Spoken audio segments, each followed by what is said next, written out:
This is the Whole Care Network.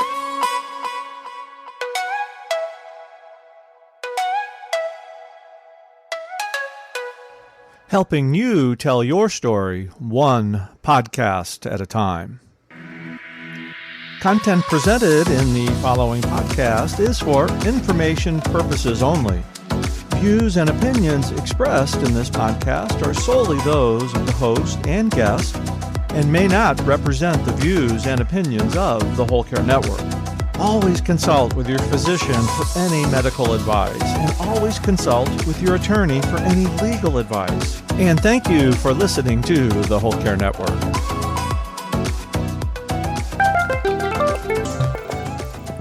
The following podcast sometimes offers unusual solutions to usual problems. These solutions are meant for qualified agencies or individuals to put into action. And I'd be willing to bet that's not you. Listen, folks, we don't take ourselves too seriously. Neither should you. So, let's go have a laugh.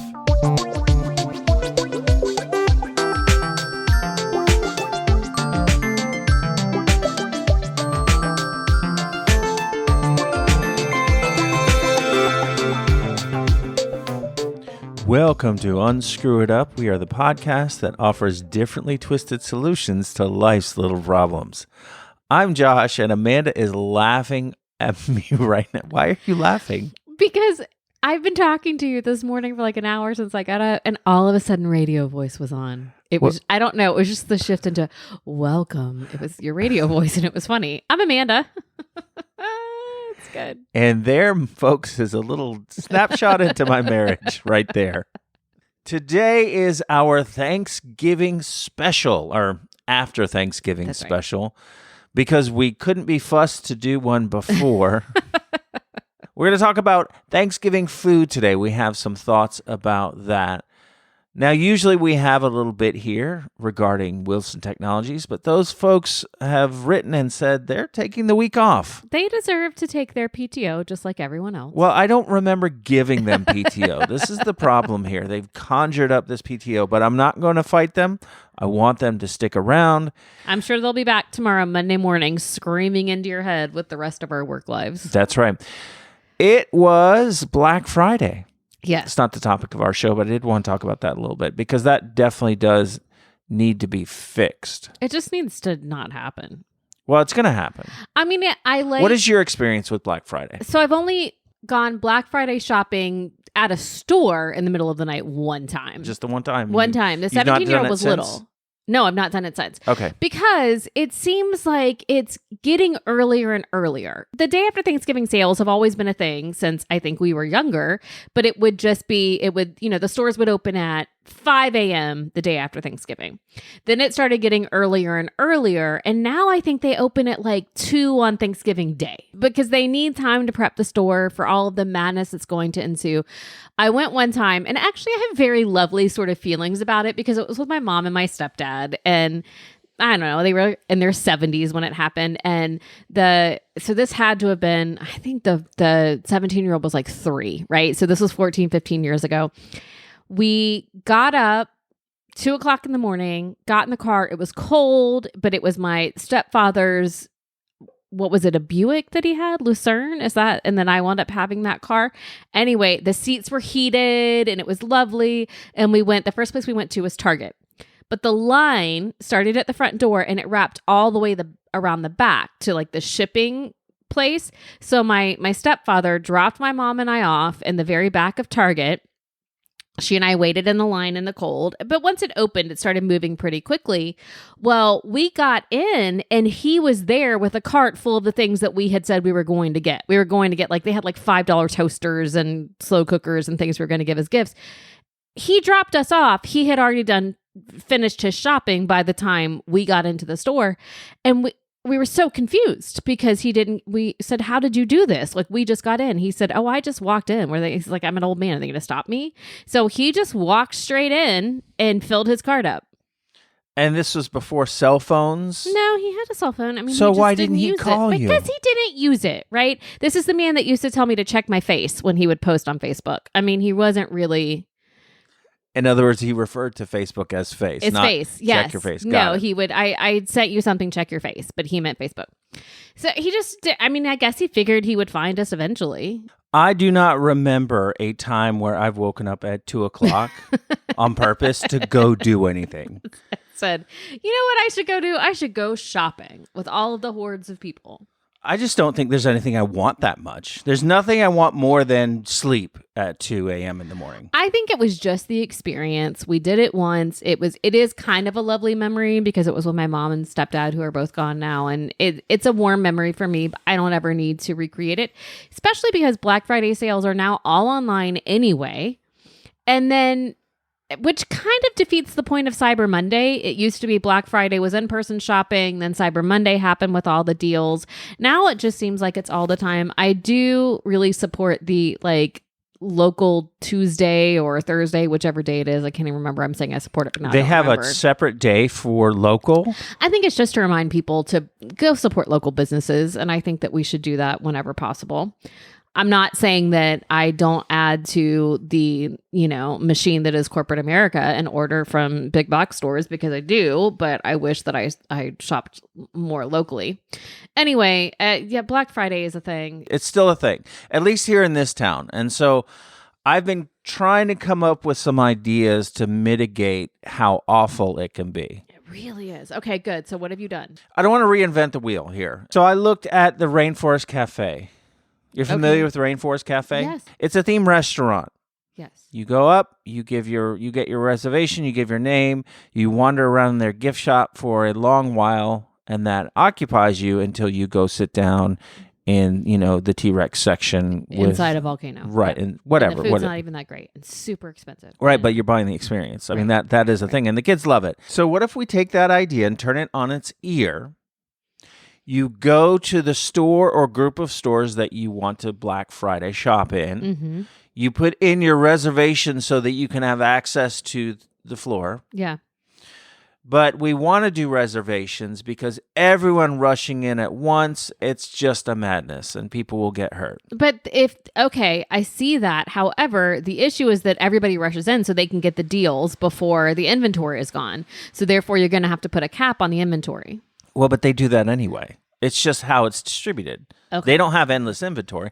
In fact, if there are reservations, they might get a better idea of how much inventory to get. That's true. What I'm saying, a cap on the inventory, is that you get to purchase 2 of these things. Isn't that already a thing, though?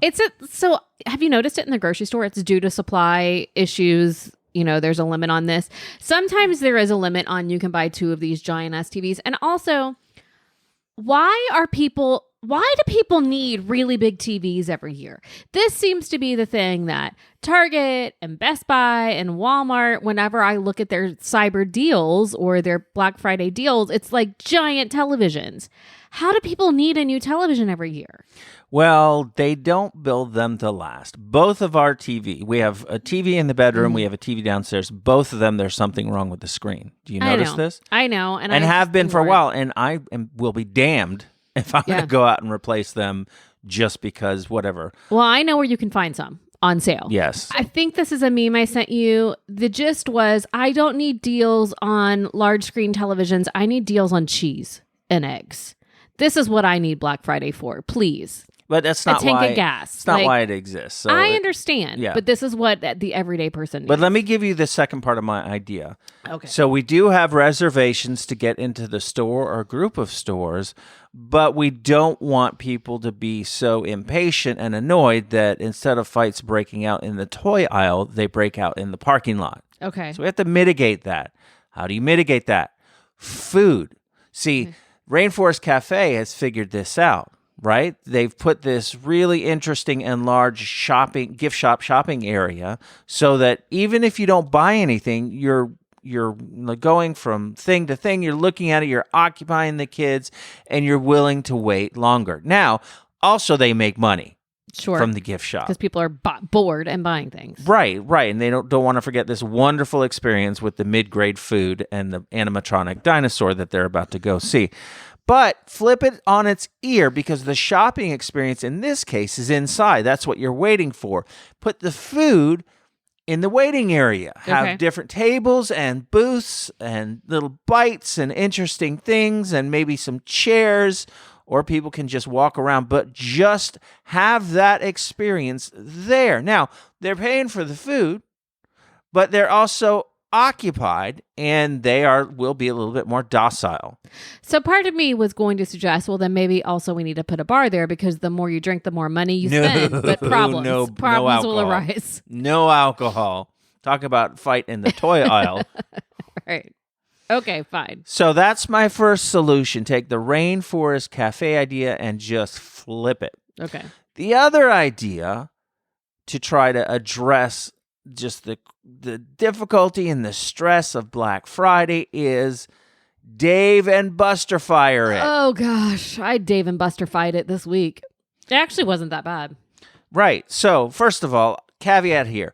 If you have family members who do not want to participate, just like in Dave and Buster's, there's a place that you can sit and eat and drink, right? So that's the first thing. That's kind of outside the store. Still have food involved, but this time it's just for people like me who can't be bothered. Oh, really? You want to go into Marshall's? Go have at it. I'm going to have a tequila and a fried egg or whatever.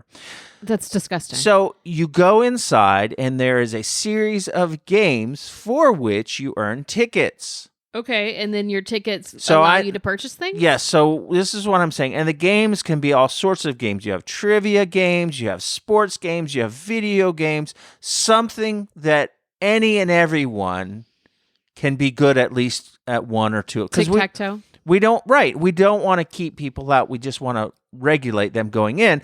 But also we want to have them have a good time. Okay. Right? And so they get their tickets, and then they get to go, buy their deals. Now, here's the thing, and I'm thinking with the mind of a business. Everyone knows that the deals you get on Black Friday aren't actually deals. No. They're just deals to you. Have you seen this thing on TikTok where it's some people in Target, and there is a Black Friday sale sign, Mm-hmm. that they slip into a sign holder, and it was like TVs $629. They pull it back, and the sign behind it said price $629. In other words, the only change was they added that Black Friday, not that they had decreased the price. So we all know that this is all just a big con job. Just as the things when you go into Dave & Buster's and you turn in your tickets, you're not getting value for ticket. You're not getting value for money, but they've fooled you, right? Same con, different address, right? At least if we do it that way, you feel like you're really working for your Black Friday deal. Okay. So those are my two suggestions. Which one do you think we should do? Or do both of them, like variations? I mean, you can do whichever ones you want. I'm still not going Black Friday shopping anymore. Well, I mean, me neither. But I will go sit in the parking lot and drink and eat. That I'll do. Okay, we'll let you go sit in a parking. I'm just next Black Friday, I'm going to drop you off in a parking lot with a bottle of tequila and a fried egg and let you have fun. There we go. But enough of this nonsense. Let's solve the problems of the world. Oh, radio voice is back. Ladies and gentlemen, the Wilsons will now unscrew it up. Thanksgiving! That wonderful time where we say that we're thankful, but really it's just an excuse to shove food in our face holes. I mean, we made so much food. We really did. I made 2 things of macaroni and cheese. And I don't know why I good, do. though. Well, you told me to make both containers of macaroni. Because it usually goes so quickly. I don't know why it hasn't, but we have a lot of So that's the point. We have a lot of leftovers. So We do, what are you yeah. going to do with your leftovers? No, that's not the point. No, but I mean, how can you maybe make it better so you don't have so many leftovers? Right. So the twist here, what we're going for is that there's a lot of Thanksgiving foods. They can be made better, and sometimes they can be made better by just changing one aspect of them. So we're going to put forth our ways to change Thanksgiving food to make it better. Mm-hmm. Easy. Now, what's your favorite Thanksgiving food, by the way? My favorite Thanksgiving food? Your mashed potatoes are so good. Peeling back the curtain, they're not really difficult. They're like the easiest thing to make. They're so good. Mashed potatoes. I like macaroni and cheese. Yeah. Well, not anymore. You don't. You said to me yesterday, I never want to see this again. It's Looking true. at the giant tray of mac and cheese. I wonder how many people start diets after Thanksgiving, or they just push it back and then they really do at that point they're saying, okay, I'm in for a month and a half, and then at the new year I'll know. start. I don't know. You think there are people who are exercising and dieting between Thanksgiving and Christmas? Probably because they have to get into like clothes for the holiday parties. Yeah, but I feel like at that point, the people are just wearing like muumuus and just, dresses and kilts and whatnot. I don't know. I got to be on camera in January, so I got to do something about this. I can't just show up and wear a muumuu. Can't do it. I was going to start Noom today, and then I remembered all the leftovers in the refrigerator, so I'm starting tomorrow. Not a sponsor. Okay. All right, so Thanksgiving food. We each picked 5. Would you Well, like... you added one. You have 6 now. Oh, no, I think I took one off. I don't know. Yeah, maybe. But whatever. You have like the centerpiece of the meal, so why don't you go first? So I have turkey. Turkey. What's wrong with turkey, and how would you change turkey? Well, first of all, we didn't even do a turkey this year. We did a roast chicken, and that was actually nice because we have a small family. We didn't have a lot of leftovers. So maybe my suggestion is just don't do turkey. If you there's lots of waste, lots of leftovers. You've gotten to where you don't want to eat turkey anyway, and so we're still, you're slowly becoming vegetarian. You've still chicken and fish you'll do. I like a smoked turkey. So one Thanksgiving, our oven broke. The oven itself did not break, but the door broke and it would only go halfway down. So if you've ever, and it stayed that way that was probably when I was like 11 or 12, it stayed that way the rest of the time that I lived in this house until I graduated from college. So if you've ever noticed me not open the door all the way, that's because I'm conditioned to only open an oven door. Because you've said to me before, like, open it all the way. Because if I only open it halfway and reach in, then I'm probably going to, burn myself. And you do. Right. So the oven broke. So we could no longer get a full turkey in. So my mom started ordering a smoked turkey breast from Publix, and it's so good. I love it. I tried to get it this year, couldn't get it. It's a problem. The other biggest problem with turkey is that most of the ones, unless you go to a specialty like meat butcher or farm, everything you're getting is frozen. People make the mistake of not getting it early enough so that it defrosts, and then you're cooking it forever and everybody's stressed. You said so many times on Thanksgiving, I think not doing a turkey this year has really lowered my stress level, right? We were not at all as stressed as we usually were. So much. So I think if it's going to continue to be you can only buy frozen turkeys, there has to be a cutoff, and grocery stores have to stop selling them. For however many days before Thanksgiving that it would be that turkey would defrost is when they stop selling them. That's brilliant, but they won't do that. I know they won't because they want to make their money and they don't really care.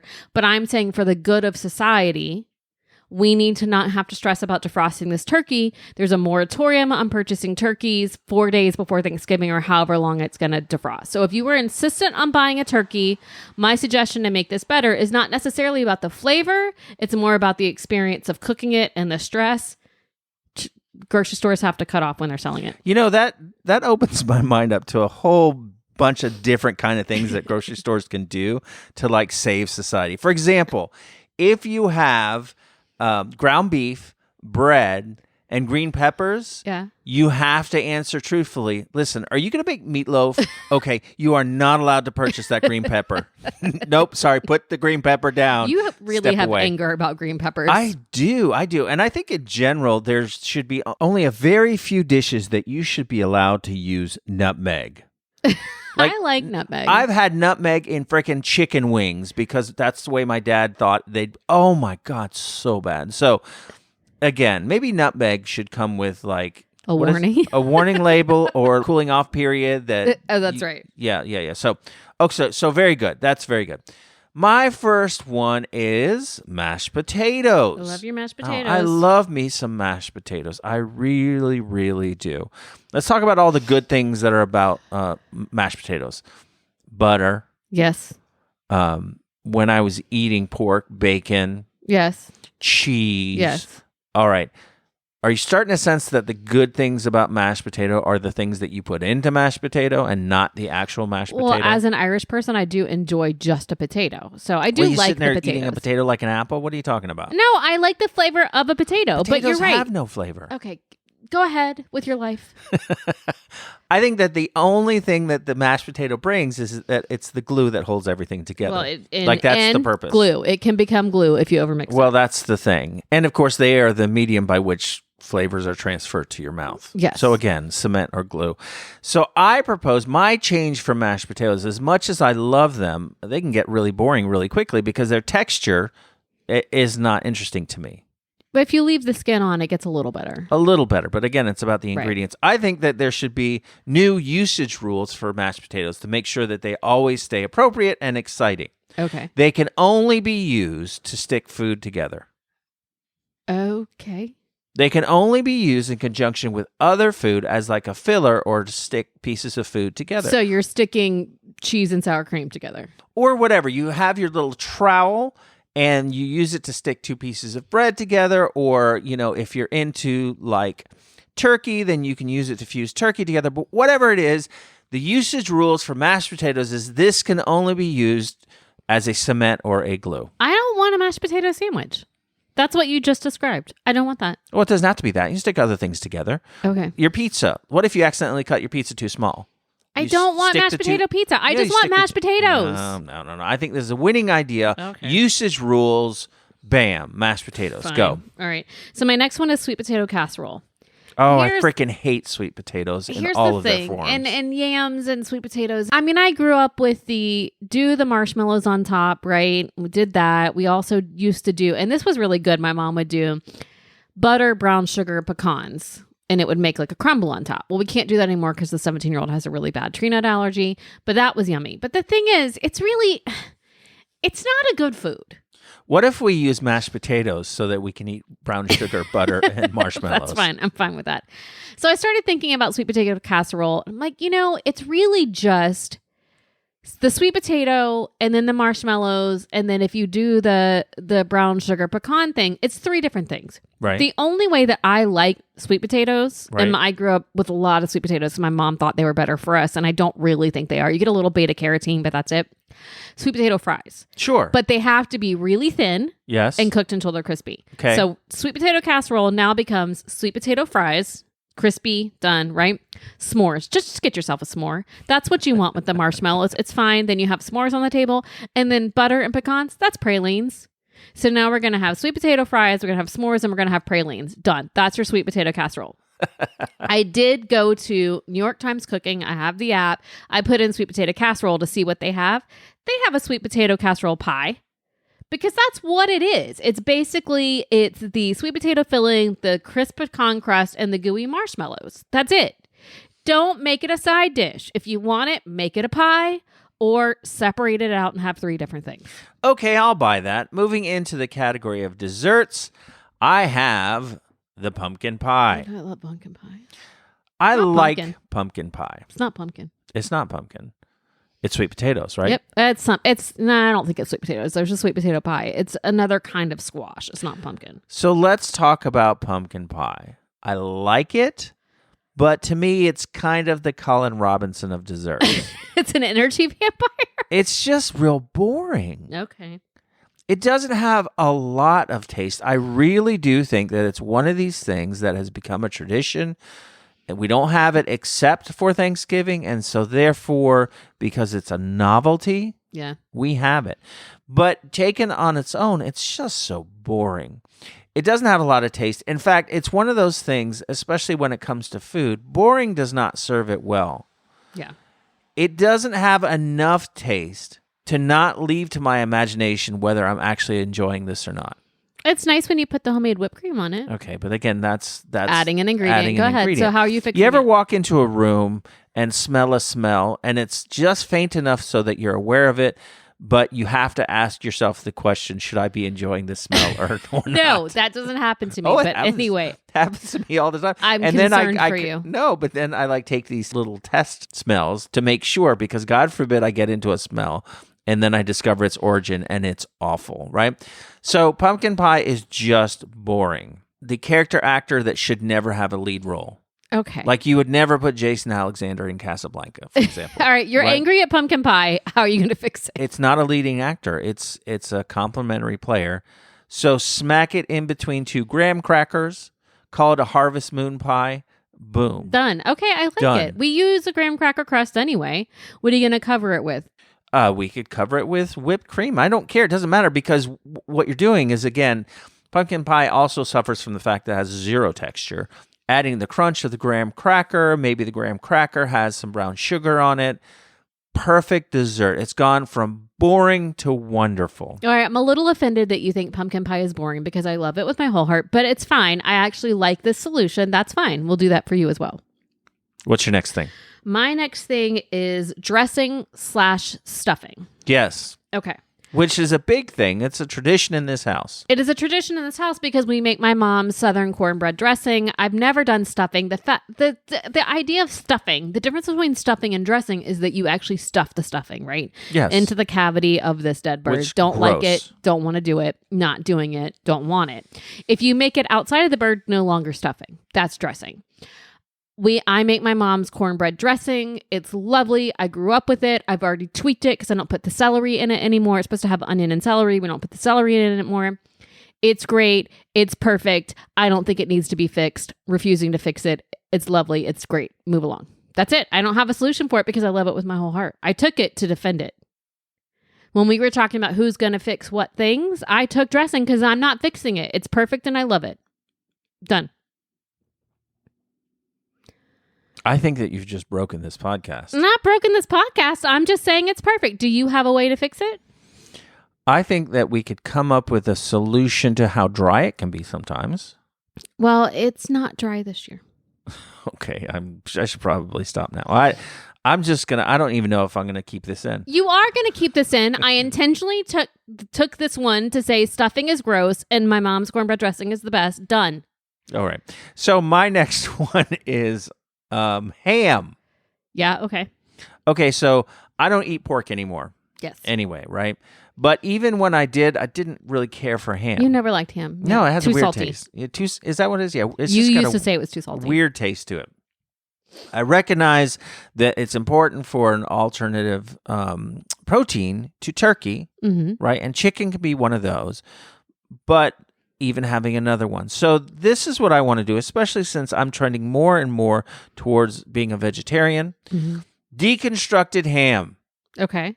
So what do they feed pigs? Oh, God. Corn, soybeans, barley, or wheat, or any combo of those. You're not deconstructing ham. You're deconstructing a pig, which I realize it's the same thing, but now you've taken it to a place. Root and tuber crops such as carrots and potatoes, as well as fruits and grasses or hay. So we should be able to take all of those things very specifically. And, if there's a pig from a particular farm that you think is really good, then you study what they eat. And you get all of those ingredients. And I guarantee you, if you take all of the parts and you put them together correctly, it's going to taste just like the ham. Not going to taste just like the ham. Well, you need to add a honey glaze to it. Right. And maybe a pineapple and cherry on top. But deconstructed ham, I'm here for it. Give me all those ingredients. Bada bing, bada boom, just as good. Okay. Done. First of all, won't taste like that's fine. And it's probably a lot healthier for you. Not going to taste like a pig. So stop saying it's going to taste like ham. Second of all, you can't have pineapple. You're allergic to it. You'll die. Okay. So we need to move along with that. Pineapple off. I did not eat pork growing up. My mom was very, very against eating pork. So Why? But something about them not having sweat glands, and so they couldn't sweat out the impurities, and also because the Old Testament said not to. We didn't grow up. So we've taken very weird pseudoscience and added religion. Got it. Which is a lot of my growing up. Which cult were you in exactly? Right? The Pentecostals. I wish I didn't have sweat glands. Anyway, go ahead. Anyway. So I did not eat it growing up. So I will admit that while we're not having it in the house, I still think that bacon is quite lovely because I didn't eat it growing up. But I went through a period of my life where someone would send, in my adulthood, would send a honey baked ham every Thanksgiving and every Christmas. From my first marriage, those in-laws would send a honey baked ham every Thanksgiving and Christmas. The only thing that's great about that is the honey glaze. So I'm agreeing with you. We got to put that honey glaze on. It's kind of crunchy onto your vegetable medley that you've made.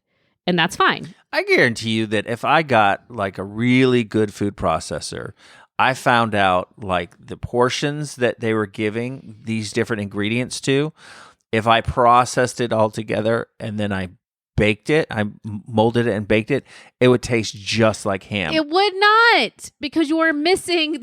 No, stop saying that.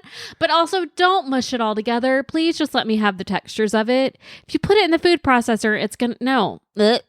Don't want it. Well, no, you'd cook it then. I'm going to try this. No, then it's going to be like my mom's dressing. I'm going to try this. It's going to be the same texture as that. All right, what's your next right, thing since I solved that? So I think this is my last thing. Oh, no, I have two more. All right, green bean casserole. Oh, I don't like that. Okay. Well, you don't like green beans, period. Right? The best thing about green bean casserole, those fried onions on the top. Just put them in a bowl, serve them on the side. They're great. I used to, whenever I'd visit my mom's house, she would keep those cans in the pantry. I just stand at the pantry and just eat the fried onions because they were lovely. Green bean casserole, my mom used to make it growing up. She wouldn't use mushroom soup, though, because she didn't like it. So it was like cream of chicken or something weird. It's not great. So for people who aren't aware that's how you prepare green bean casserole. It's green beans, cream of mushroom soup, and these fried onions on top. It. And then you bake it all together, right? Gross. Yeah. So then my mom would just make green beans. And I actually really love my mom's green beans because what she would do is saute them so much that they would get kind of like the caramelization on them. Right.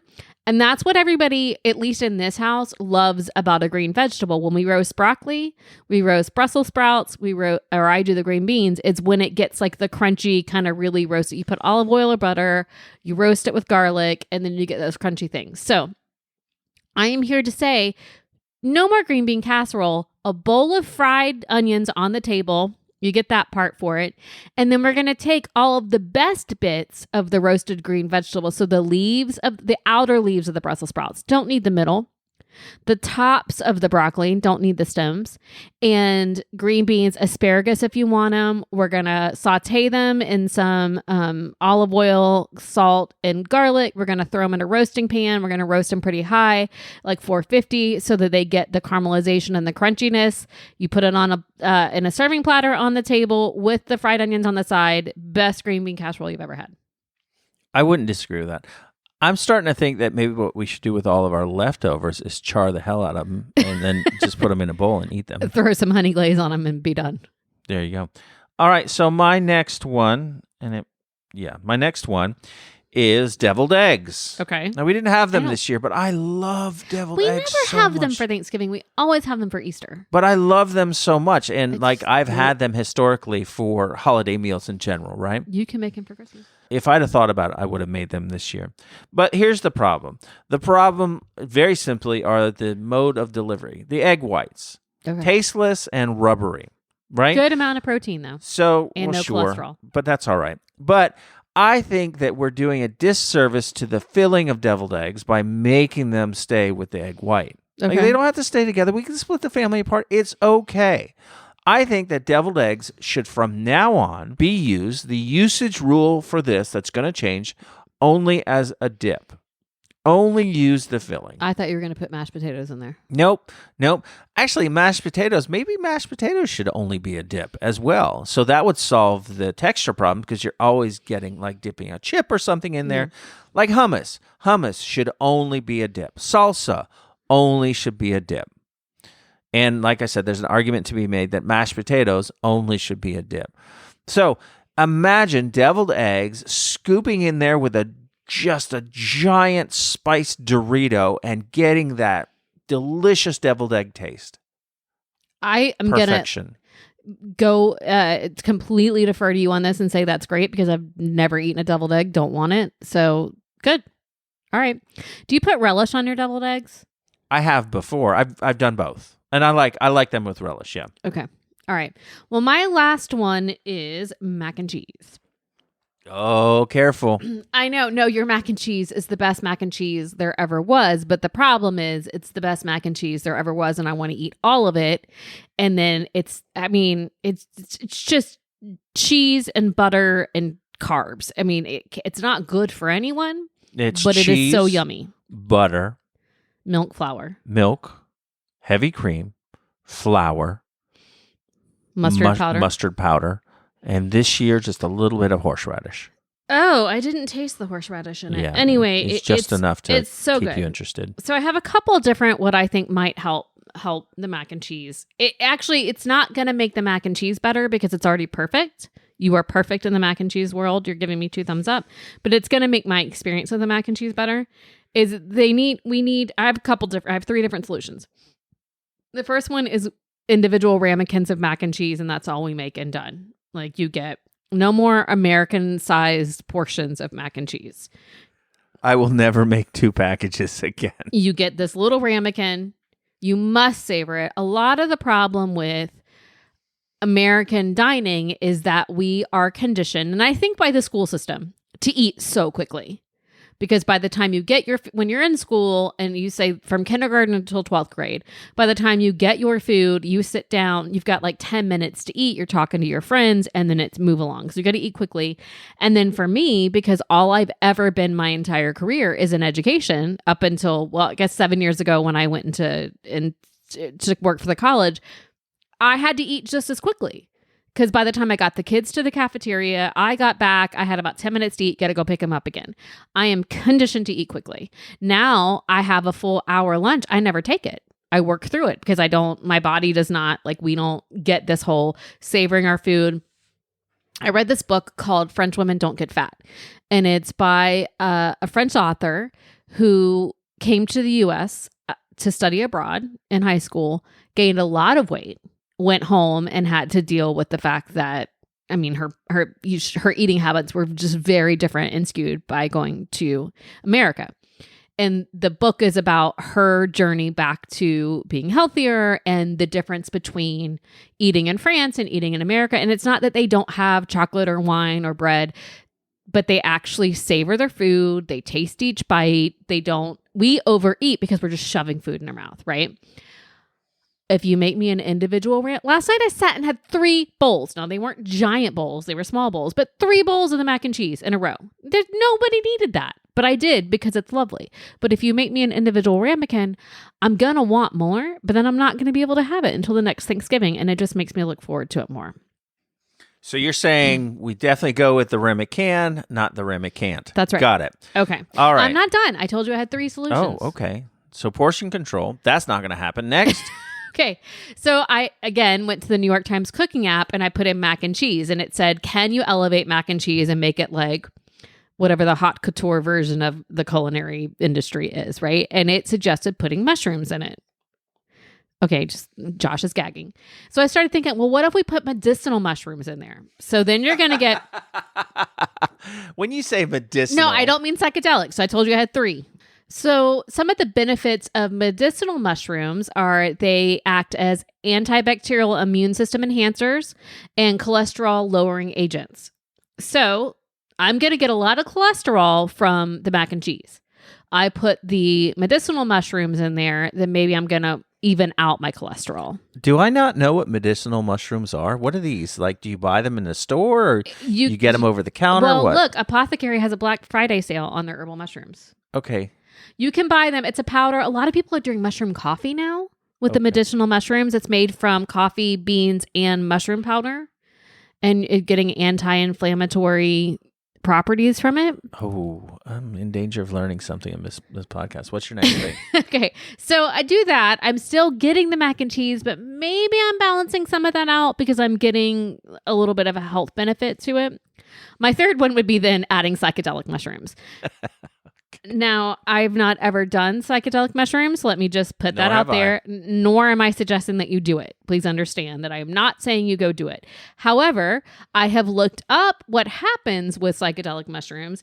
And I think that if I were to do it and have this psilocybin, which is how I think I say this, what happens when you ingest the mushrooms and it turns into this thing that makes you have a trip that lasts anywhere from 30 minutes to 6 hours. If I am hallucinating and I'm having visual and oral,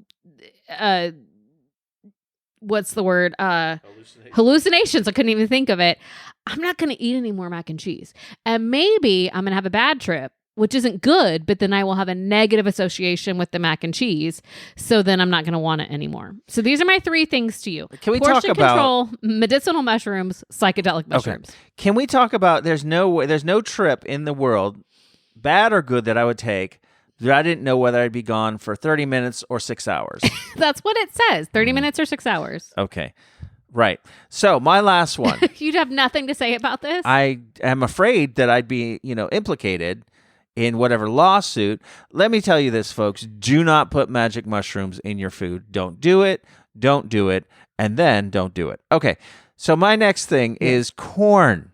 Okay. I love corn. I love corn on the cob. The problem is that it's messy. Yes. It's messy, right? I end up getting it all over my beard, looking that I'm ready for the beard version of a dandruff shampoo commercial, Yes. right?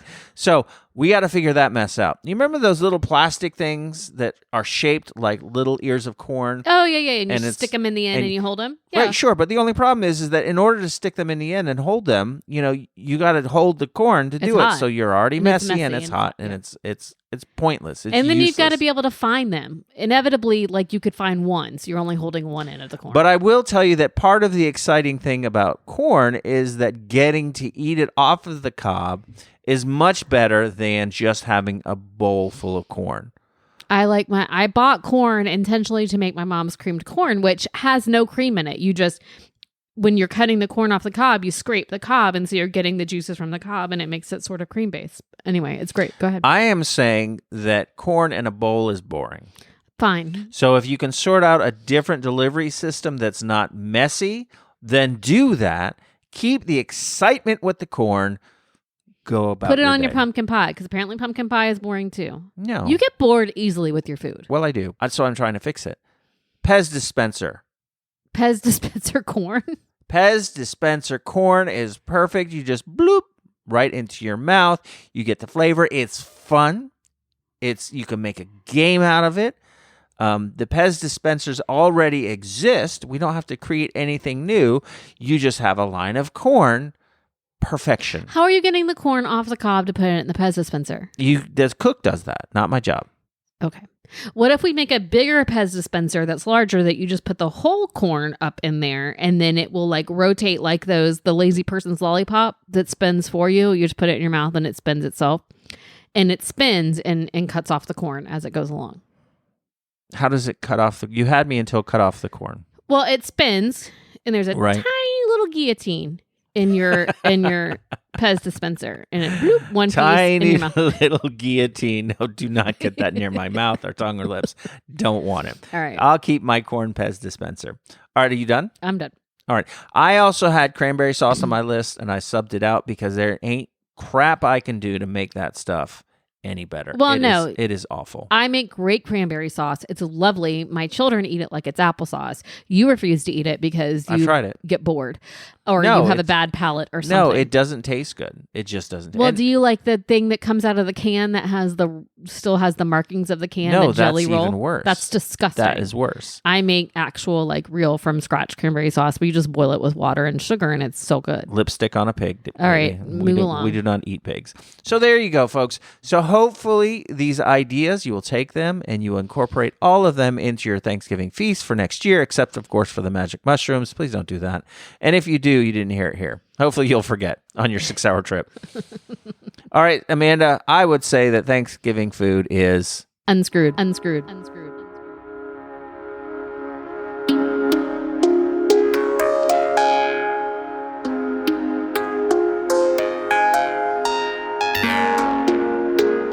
Do you have any sort of unusual holiday food tradition? Do you make turkey in a fun way or a different way? Have you tried any of these things that we've suggested? Write in and let us know. unscrewitup@gmail.com. All right, Amanda, we better stop because usually I say we might, if we keep going, we might screw it up more. But definitely if we keep adding magic mushrooms to things, we're going to... I'm not adding them. I'm telling you, the New York Times said adding mushrooms to mac and cheese would make it better. I'm giving you choices. I suggest you use the medicinal mushrooms. Nobody said you had to use the psychedelic mushrooms. That was number 3 on your thing. I'm just telling you it's an option for a certain demographic of people. Like the Grateful Dead fans. Believe it or not, we are part of the Whole Care Network who provides resources that make sense and that are legal to people who take care of other people. So when you're done with this nonsense podcast that's really just here to make you laugh, go over to thewholecarenetwork.com and check out their other podcasts and their resources for caregivers. All right, Amanda, We have survived Thanksgiving. We're probably going to survive our leftovers.